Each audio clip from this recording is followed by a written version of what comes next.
నువ్వు ఎక్కడే ఉండవయ్యా, దిగండి దిగండి.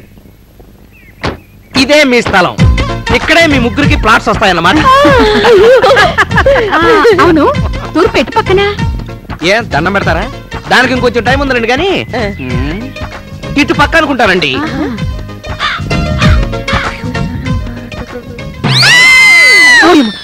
ఏంటండి, ఏదైనా గుచ్చుకుందా?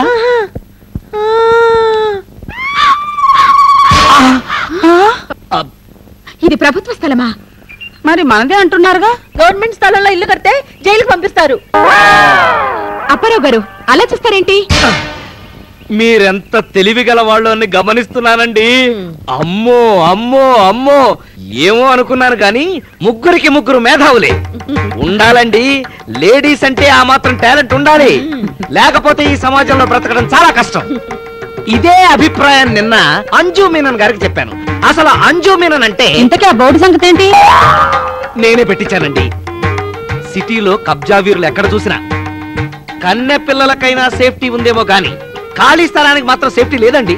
అయితే ఇప్పుడు ఇది సుమిత్ర గారి స్థలం అని ఇక్కడ బోర్డు పెట్టాను అనుకోండి. రేపీ పాటికల్లా 2 గుడిసెలు, వాటి కాపలాగా 3 రౌడీలు తయారైపోతారు. ఇక్కడ ఏం చేస్తాం? అది పడలేకే గవర్నమెంట్ స్థలం అని బోర్డు పెట్టాను. దెబ్బకు భయపడి ఎవడో రావట్లేదండి ఇక్కడికి, అందుకని అలా చేశాను. ఏమండి ఏమండి, మీకు నమస్కారం చేస్తాను. దయచేసి ఈ వ్యాపార రహస్యాన్ని ఎవరికి చెప్పండి. మరి సెకండ్ ఇన్స్టాల్మెంట్ ఎప్పుడు కడుతున్నారు? దాని గురించి ఆలోచిస్తున్నామండి. అదేదో మీరే చెప్పండి. ఇప్పుడు ఖర్చులు తగ్గించండి, పొదుపు చేయండి, చీటీలో చేరండి, పాడి పారేయండి, ఆ డబ్బు తీసుకొచ్చి నా మొహాన్ని కొట్టండి. అవును, అప్పారావు గారు చెప్పింది చాలా బాగుంది. అలాగే చేద్దాం. అలాగే చేస్తాం.